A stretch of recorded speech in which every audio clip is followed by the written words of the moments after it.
1장 혼자가 된 시간이 가르쳐준 것. 어느 순간부터 집이 조금 더 조용해졌다는 걸 당신도 느끼셨을 겁니다. 아침에 눈을 떠도 부엌에서 들리던 발소리가 없고 누군가를 깨울 필요도 서둘러 챙길 이유도 줄어들었습니다. 그 조용함이 처음에는 참 낯설었을 것입니다. 괜히 TV를 켜두고 라디오 소리를 키워놓고 집 안에 사람이 있는 것처럼 소리를 채워보려 했을지도 모릅니다. 혼자 있는 시간이 곧 외로움처럼 느껴졌기 때문입니다. 이렇게 혼자 지내는 게 맞는 걸까? 내 인생은 이제 끝자락에 온 건 아닐까? 아무도 묻지 않았지만 스스로에게 이런 질문을 던진 밤도 있었을 겁니다. 하지만 그 질문을 던질 수 있었다는 것, 당신이 아직 자기 삶을 놓지 않았다는 증거입니다. 우리는 평생 혼자가 아니기 위해 애쓰며 살아왔습니다. 가족 속에서, 조직 속에서, 관계 속에서 자리를 지키는 법을 먼저 배웠지요. 그러다 보니 혼자 있음은 언제나 피해야 할 상태처럼 여겨졌습니다. 그러나 성현들은 혼자를 두려워하지 않았습니다. 노자는 이렇게 말합니다. 사람이 많을수록 마음은 흩어지고 고요할수록 본래로 돌아간다.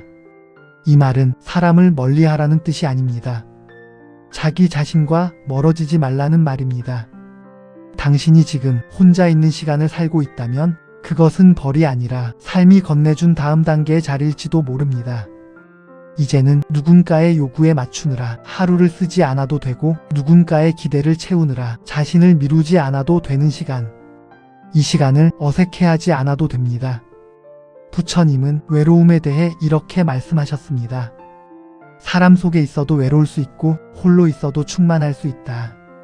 외로움은 혼자 있기 때문에 생기는 것이 아니라 자기 마음을 돌보지 못할 때 생깁니다. 당신은 그동안 너무 오랫동안 남의 마음을 먼저 살펴온 분입니다. 자식의 표정, 배우자의 기분, 가족의 형편, 주변의 시선, 그 모든 것을 살피느라 정작 자기 마음이 어떻게 지내는지는 묻지 못한 채 여기까지 오셨지요. 그래서 혼자가 되자 처음에는 마음이 더 크게 들렸을 것입니다. 조용해지니 비로소 들려오는 후회, 서운함, 섭섭함, 그리고 말하지 못했던 감정들. 그것은 당신이 약해졌기 때문이 아닙니다. 이제야 자기 삶의 소리가 들릴 만큼 삶이 느려졌기 때문입니다. 장자는 이런 말을 남겼습니다. 큰 깨달음은 요란한 자리에서 오지 않는다. 혼자 있는 시간은 사람을 작게 만드는 시간이 아니라 삶의 속도를 낮춰 자기 자신을 다시 만나는 시간입니다. 당신은 이미 충분히 사람으로서의 역할을 해오셨습니다. 이제 삶은 당신에게 조용히 이렇게 말하고 있는지도 모릅니다. 이제는 너 자신과 함께 살아도 된다. 혼자 있는 이 시간은 버려진 시간이 아니라 되돌아온 시간입니다. 타인을 위해 흘려보냈던 마음이 다시 당신에게 돌아오는 시간. 이 장의 끝에서 이 말만은 꼭 전하고 싶습니다. 당신이 지금 혼자라는 사실은 당신이 쓸모없어졌다는 뜻이 아닙니다. 오히려 이제는 쓸모를 증명하지 않아도 되는 자리에 도달했다는 뜻입니다. 그동안 정말 애쓰셨습니다. 그리고 이제부터의 이야기는 혼자가 된 당신이 어떻게 더 깊어지고 어떻게 더 자유로워졌는지를 천천히 함께 풀어가려 합니다. 혹시 이 이야기가 당신 마음 한쪽에 작게라도 닿았다면 구독과 좋아요로 응원해 주시면 큰 힘이 되겠습니다. 그리고 이야기를 들으며 떠오른 마음이 있다면 짧은 한 줄이라도 댓글로 남겨주세요. 당신의 사연 하나하나를 가볍게 여기지 않고 정성껏 마음에 담아 기도드리겠습니다. 말하지 않아도 되는 자리, 그러나 말해도 괜찮은 자리로 이 공간을 지켜가겠습니다. 다음 장에서는 이 혼자의 시간이 어떻게 마음가짐을 바꾸고 삶의 중심을 다시 세우게 했는지를 이야기해 보겠습니다. 조급해하지 마세요. 당신의 삶은 이미 충분히 잘 흘러오고 있습니다. 2장 혼자의 시간이 바꿔준 마음의 자세, 마음가짐의 성장, 내려놓음의 시작. 혼자 사는 시간이 길어지면서 당신은 어느 순간 이런 생각을 하게 되었을지도 모릅니다.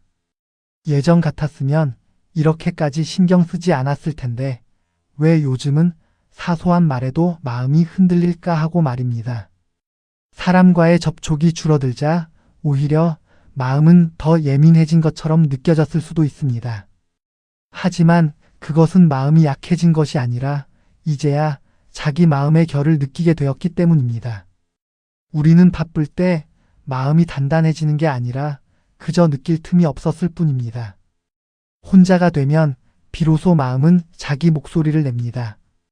부처님은 마음에 대해 마음은 길들여지지 않으면 가장 위험한 벗이 된다고 말씀하셨습니다.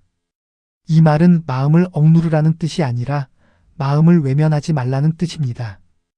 당신은 이제 누군가의 기분을 살피느라 자기 마음을 덮어두지 않아도 되는 시간을 살고 있습니다. 그래서 마음은 예전보다 조금 더 자주 고개를 들고 나오는 것입니다. 짜증과 서운함과 외로움과 허무함은 당신을 괴롭히기 위해 나타난 감정이 아닙니다. 이제는 그만 지나치지 말고 좀 바라봐 달라는 마음의 신호입니다.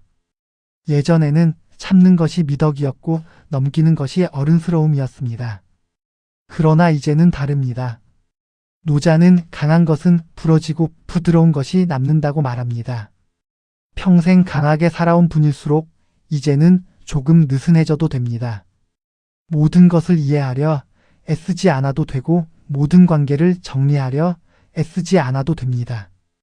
혼자의 시간은 당신에게 굳이 애쓰지 않아도 된다는 마음가짐을 가르쳐 줍니다. 지금 이대로도 괜찮다는 생각이 마음에 스며듭니다. 이것이 바로 불교에서 말하는 지족이며 이미 충분함을 아는 마음입니다. 더 가지지 않아도 되고 더 증명하지 않아도 지금 가진 것 안에서 편안해질 수 있는 태도입니다. 당신은 이미 많은 것을 이루어 오셨습니다. 이제 삶은 더 이상의 결과를 요구하지 않습니다. 다산 정약용은 말년에 그래서 스스로에게 부끄럽지 않다면 그 삶은 이미 족하다고 말했습니다. 젊은 날에는 앞만 보고 걸어야 했고 뒤돌아볼 여유도 멈출 권리도 없었습니다. 하지만 지금은 다릅니다. 당신은 속도를 줄여도 되고 하루를 비워도 되며 아무 일도 하지 않는 날을 보내도 됩니다. 혼자의 시간은 오늘은 아무 일도 일어나지 않아도 괜찮은 날이라고 말해줍니다. 이 마음가짐의 변화는 삶을 크게 바꾸지 않는 것처럼 보일 수도 있습니다. 하지만 이 작은 태도의 변화는 마음을 훨씬 가볍게 만듭니다. 남의 말에 덜 흔들리고 남의 선택에 덜 휘둘리며 자기 하루에 조금 더 관대해집니다. 장자는 자기 자신을 잊을 때 비로소 세상과 다투지 않는다고 말했습니다. 자기를 잊는다는 것은 자기를 버리는 것이 아니라 자기를 과도하게 증명하려는 마음을 내려놓는 것입니다. 혼자의 시간은 당신을 이 자리로 데려왔습니다. 이제는 왜 나는 이 모양일까가 아니라 나는 이런 사람이었구나 하고 고개를 끄덕이게 됩니다. 혼자 지내며 마음이 바뀌었다면 그것은 늦어진 것이 아니라 성숙해진 것입니다. 당신은 뒤처진 것이 아니라 한 단계 깊어졌습니다. 3장. 이제야 시작되는 나를 돌보는 삶. 혼자 지내는 시간이 조금 익숙해질 즈음 당신은 어느 날 이런 생각을 했을지도 모릅니다. 이제는 내가 나를 챙겨야겠구나. 그 말은 결심처럼 크지 않았을 것이고 다짐처럼 무겁지도 않았을 겁니다. 그저 조용히 마음 한구석에서 올라온 아주 자연스러운 생각이었겠지요. 그동안 우리는 나를 돌본다는 말을 참 쉽게 사용해 왔습니다. 하지만 실제 삶에서는 항상 뒤로 미뤄졌습니다. 먼저 자식을 챙기고, 먼저 가족을 살피고, 먼저 책임을 다한 뒤에야 남는 시간으로 나를 대했지요. 그러다 보니 나를 돌본다는 것은 늘 피곤한 상태에서 하는 보너스 같은 일이었습니다. 하지만 지금 혼자가 된 이 시간은 그 순서를 조용히 바꿔놓습니다. 이제는 남고 남은 시간의 끝자락이 아니라 하루의 처음에 당신이 놓입니다. 부처님은 자기 돌봄에 대해 이렇게 말씀하셨습니다. 자기 자신보다 더 소중한 것은 없다. 이 말은 이기적으로 살라는 뜻이 아니라 자기를 돌보지 않으면 아무도 온전히 사랑할 수 없다는 뜻입니다. 이제 당신의 하루는 조금 달라질 수 있습니다. 아침에 눈을 뜨며 누군가를 떠올리기 전에, 오늘 해야 할 일을 떠올리기 전에 먼저 자기 몸과 마음의 상태를 살펴보는 것입니다. 오늘은 어디가 좀 불편한가? 마음은 어제보다 어떤가? 이 작은 물음이 자기 돌봄의 시작입니다. 장자의 소요유는 이 지점에서 아주 중요한 이야기를 건넵니다. 소요유란 어디로 가느냐가 아니라 무엇에도 매이지 않는 상태다. 당신이 하루를 어떻게 보내느냐 보다 그 하루를 얼마나 얽매이지 않고 보내느냐가 더 중요해진 시기입니다. 누군가에게 잘 보이려는 마음, 쓸모를 증명하려는 습관, 아직도 역할을 붙잡고 있는 생각들, 이것들을 억지로 떼어낼 필요는 없습니다. 다만 아직 남아있구나 하고 알아차리는 것만으로도 충분합니다. 자기 돌봄은 무언가를 더하는 것이 아니라 자기를 괴롭히는 방식을 하나씩 내려놓는 일이기 때문입니다. 한 분은 이렇게 말씀하셨습니다. 예전에는 아파도 참고 움직였는데 이제는 아프면 쉬어도 된다는 게 제일 큰 변화예요. 또 다른 분은 말합니다. 아무 약속 없는 날이 이렇게 좋을 줄 몰랐어요. 이분들이 갑자기 삶의 태도를 바꾼 것은 아닙니다. 그저 자기 자신에게 허락을 하나 더 했을 뿐입니다. 오늘은 아무것도 하지 않아도 된다. 노자는 이런 상태를 무의자연이라 불렀습니다. 억지로 하지 않으면 자연이 이루어진다. 몸이 원하는 만큼 쉬고 마음이 머무르고 싶은 곳에 잠시 머무는 것. 이것이 지금의 당신에게 가장 필요한 돌봄입니다. 이 장의 끝에서 꼭 전하고 싶은 말이 있습니다. 지금에서야 나를 돌보는 건 늦음이 아니라 평생의 역할을 다하고 비로소 나에게 돌아온 자연스러운 시간입니다. 당신은 이제 누군가의 인생을 대신 살아주지 않아도 됩니다. 남은 시간은 조금 더 당신 쪽으로 기울어도 괜찮습니다. 다음 장에서는 이 자기 돌봄이 어떻게 외로움과 허물을 넘어 자유로 이어지는지를 함께 이야기해 보겠습니다. 지금 이 변화 아주 조용하지만 아주 깊습니다. 4장. 혼자의 삶에서 비로소 보이기 시작한 것들. 혼자 사는 삶이 완전히 편안해졌다고 말할 수는 없을 것입니다. 어떤 날은 괜찮다가도 어떤 날은 이유 없이 마음이 가라앉기도 합니다. 하지만 분명한 변화는 하나 있습니다. 이제는 그 감정을 억지로 밀어내지 않는다는 것입니다. 예전 같았으면 이러면 안 되지 하며 다시 정신을 차렸을 감정들입니다. 지금은 잠시 그 자리에 머물러 보게 됩니다. 한 분의 이야기입니다. 70을 넘긴 이분은 아침에 눈을 뜨면 늘 마음이 먼저 바빠졌다고 합니다. 누가 시킨 일도 없고 급한 약속도 없는데 가만히 있으면 안 될 것 같아 몸을 일으켰습니다.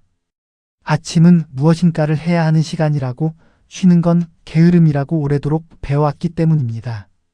그래서 눈을 뜨자마자 물을 올리고 쓸데없는 일이라도 찾아 움직이며 마음을 달랬습니다. 그러던 어느 날 문득 아무것도 하지 않은 채 창가에 앉아 햇빛을 받고 있는 자신을 발견했다고 합니다. 할 일도 미루고 목적도 없이 그저 가만히 앉아있는 시간이었습니다.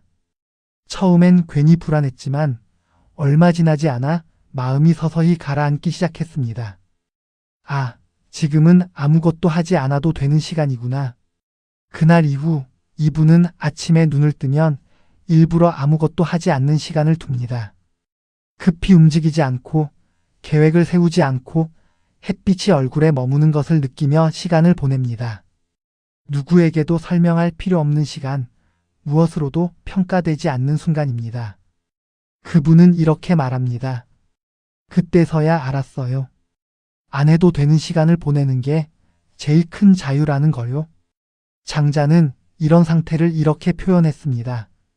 천하가 나를 쓰지 않으니 나는 나를 잃지 않는다. 누군가에게 필요하지 않아도 자기 자신을 잃지 않는 상태입니다. 이것이 바로 소요의 시작입니다.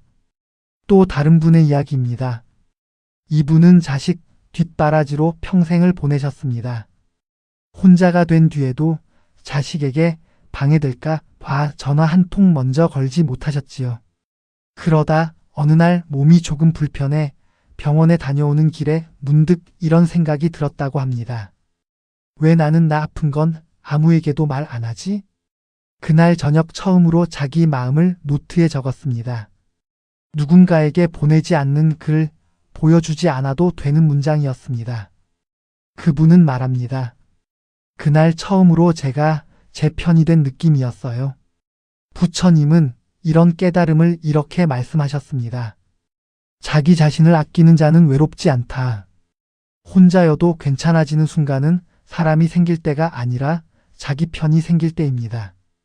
이제 당신의 하루에도 이런 장면이 하나둘 늘어날 수 있습니다. 식사를 천천히 하게 되고 약속 없는 날을 불안해하지 않게 되며 괜히 미뤄두었던 병원도 조금 편하게 다녀오게 됩니다. 이것은 삶이 줄어든 신호가 아니라 삶의 주인이 다시 당신에게 돌아왔다는 신호입니다. 노자는 말합니다. 만족할 줄 아는 사람은 비록 가난해도 부유하다. 지금 당신의 삶이 조금 단출해 보일 수는 있습니다. 하지만 마음이 덜 조급해졌다면 그것만으로도 이미 큰 부자가 된 것입니다. 이 장의 끝에서 이 말을 꼭 전하고 싶습니다. 혼자 사는 삶은 쓸쓸해지기 쉬운 길이 아니라 자기 삶의 소리를 다시 듣게 되는 길입니다. 당신은 이미 그 길 위에 서 계십니다. 다음 장에서는 이 변화들이 어떻게 외로움을 지나 자유로 이어지는지를 함께 이야기해 보겠습니다. 지금의 이 걸음 아주 잘 가고 계십니다. 5장. 외로움이 자유로 바뀌는 순간. 혼자 사는 삶에서 가장 오래 남는 감정은 외로움일지도 모릅니다. 사람이 없어서가 아니라 말을 나눌 이유가 줄어들어서 기대받는 자리가 사라져서 그렇습니다. 그래서 외로움은 처음엔 텅 빈 느낌으로 다가옵니다. 하지만 어느 순간부터 그 외로움의 성질이 조금 달라지기 시작합니다. 쓸쓸함 속에 이상하게도 편안함이 섞이기 시작하는 순간이 옵니다. 아무에게도 설명하지 않아도 되고 아무 역할도 하지 않아도 되는 그 조용한 상태입니다. 그때 비로소 외로움은 자유로 방향을 바꿉니다. 장자는 이 자유를 이렇게 말했습니다. 홀로 날아도 의지할 바람이 있다면 그는 이미 자유롭지 않다. 진짜 자유는 혼자가 되는 것이 아니라 혼자여도 불안하지 않은 마음입니다. 한 분의 이야기를 더 전하고 싶습니다. 이분은 퇴직 후에도 계속 바쁘게 지내려 애썼습니다. 모임에 나가고 사람을 만나고 일정을 채워 넣어야 하루가 의미 있다고 느꼈기 때문입니다. 그러다 어느 날 몸이 따라주지 않아 모든 약속을 취소하고 집에 머무르게 되었습니다. 처음엔 그 하루가 몹시 길게 느껴졌다고 합니다. 하지만 오후가 되자 그분은 창밖을 오래 바라보다가 이런 생각을 했다고 합니다. 아무도 나를 찾지 않는데 이상하게 마음이 편하네. 그날 이후 그분은 일정을 일부러 비워두기 시작했습니다. 오늘은 아무도 만나지 않는 날, 그날이 오히려 가장 숨이 쉬어지는 날이 되었다고 합니다. 노자는 말합니다. 비워두면 머무를 자리가 생긴다. 외로움을 억지로 채우려 할 때는 마음이 더 피곤해집니다. 하지만 그 외로움을 그대로 두면 그 자리에 자유가 앉습니다. 불교에서는 이 상태를 무상과 지족으로 설명합니다. 모든 관계도 모든 역할도 영원하지 않다는 것을 받아들이고 지금의 상태에 충분함을 느끼는 마음입니다. 당신은 이미 이 문턱을 넘고 계십니다. 이제는 전화가 오지 않는 날에도 하루가 무너지지 않고 혼자 먹는 저녁에도 마음이 덜 허전합니다. 이 변화는 작아 보이지만 삶의 방향을 완전히 바꿉니다. 장자는 말합니다. 자유로운 사람은 세상에 있으되 세상에 매이지 않는다. 당신은 세상을 떠난 것이 아닙니다. 다만 세상에 덜 붙잡히게 되었을 뿐입니다. 이 장의 끝에서 이 말을 전합니다. 외로움을 느끼지 않는 사람이 자유로운 것이 아닙니다. 외로움이 와도 흔들리지 않는 사람이 자유로운 사람입니다. 당신은 이미 그 자리에 한 발을 디뎠습니다. 다음 장에서는 이 자유로운 마음으로 남은 생을 어떻게 더 부드럽게 어떻게 더 떳떳하게 살아갈 수 있는지를 함께 정리해 보겠습니다. 지금의 고요, 아주 귀한 고요입니다. 6장. 남은 삶을 대하는 품격. 자유로워졌다고 해서 삶이 가벼워지기만 하는 것은 아닙니다. 오히려 어떤 분들은 이렇게 말씀하십니다. 이제는 내가 나를 더 속일 수가 없어요. 사람들과의 거리가 생기자 핑계도 줄고 변명도 줄고 스스로에게 묻는 질문은 오히려 더 또렷해졌기 때문입니다. 이 선택이 정말 내 마음에서 나온 건가? 남의 시선 때문은 아니었나? 이 질문 앞에서 당신은 조금 더 정직해졌습니다. 이 지점에서 다산 정약용의 말이 조용히 다가옵니다. 다산은 삶의 태도로 흠음과 공념을 말했습니다. 흠음이란 자기 마음을 늘 조심스럽게 살피는 태도이고 공념이란 사사로운 욕심에 자기를 팔지 않는 자세입니다. 젊은 날에는 이 말들이 너무 엄격하게 느껴졌을지도 모릅니다. 하지만 지금의 당신에게 이 말은 다짐이 아니라 이미 살아온 삶에 대한 확인에 가깝습니다. 당신은 대체로 쉽지 않은 선택 앞에서도 선을 넘지 않으려 애써왔고 편법보다는 돌아가는 길을 택해왔습니다. 그 과정에서 손해본 일도 있었고 억울한 순간도 있었겠지요. 하지만 이제 와 돌아보면 그 선택들이 당신을 지켜주었습니다. 다사는 말합니다. 남이 몰라도 내가 아는 것이 있다면 그것으로 족하다. 이 말은 지금의 삶에 아주 잘 어울립니다. 이제는 사람들에게 증명할 것도 없고 평가받을 이유도 없습니다. 다만 하루를 마치며 스스로에게 이렇게 말할 수 있으면 충분합니다. 오늘도 나에게 부끄럽지는 않았다. 이 마음이 남은 삶의 기준이 됩니다. 혼자 사는 시간은 이 기준을 더 분명하게 만듭니다. 누가 보고 있지 않아도 약속을 지키고 누가 칭찬하지 않아도 선을 넘지 않는 삶입니다. 그것은 외로움이 아니라 품격입니다. 부처님은 이런 삶을 이렇게 말씀하셨습니다. 스스로를 존중하는 사람은 세상이 함부로 대하지 못한다. 지금의 당신은 바로 이 자리에 와 계십니다. 크게 말하지 않아도 앞에 나서지 않아도 그저 조용히 서 있어도 사람들이 쉽게 넘보지 않는 자리입니다. 이 장의 끝에서 이 말을 꼭 전하고 싶습니다.